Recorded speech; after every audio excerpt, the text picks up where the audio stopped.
على الطريق اللي نهايته بداية بلا قبض الخيال يعيش جوه والقديم يجدده. اللون ياخذ راحتي وارتاح من ضيق الخلق، محتاج لي سجات عيد الراحة المستبعدة. ياخذني التفكير لابعد مرحلة وابعد نطاق، واعيش في غربة على الواقع ورحلة مجهدة. نهاية مر البال في ضيقه وهم من ما يطاق، واميل للعزلة واشوف ان الظروف معقدة. اصعب من شعور الفراق الا شعور الاشتياق، هم من يطاول راعي الفرقة ونار موقدة. من يكثر التفكير في الدنيا ولحظات الفراق، يمكن يبين الحزن في عينه ويجفى مرقده. كافحت في الدنيا بعز وذقت شيء ما يذاق، ما مرت ظروف الليالي باردة ومبردة. بيني وبين العز واسلوب العرب عقد اتفاق، رصيدي اللي ما ملكته في بنوك الاصداق. رزقي وتوفيقي على الله خالق السبع الطباق،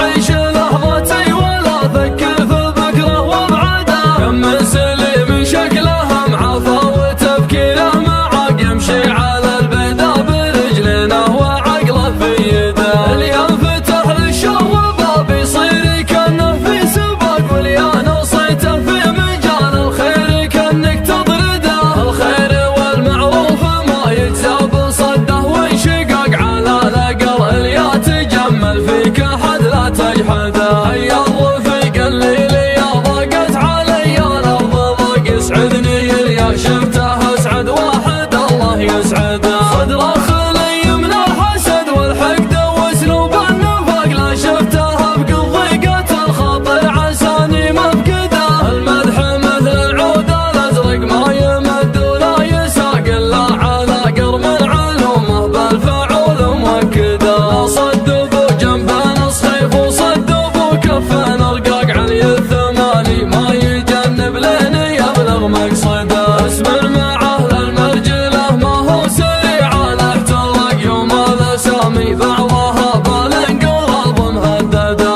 يكرم عن الهفات والزلات والهرجة دقاق، لها نراس تعب الاجيال قبله وابعده. يسعى لفعل الخير والمعروف والحق الحقاق، من يحتزم في المحزم المليان يبشر بسعده. يا علي بن عظه فعولك تشرح صدور الضيق، صبي من المسعود يقف كل ما حان وعده. انت المشرف في الوطن والدبلوماسي في العراق، وتبين في يوم يجف الدم وسط الولده.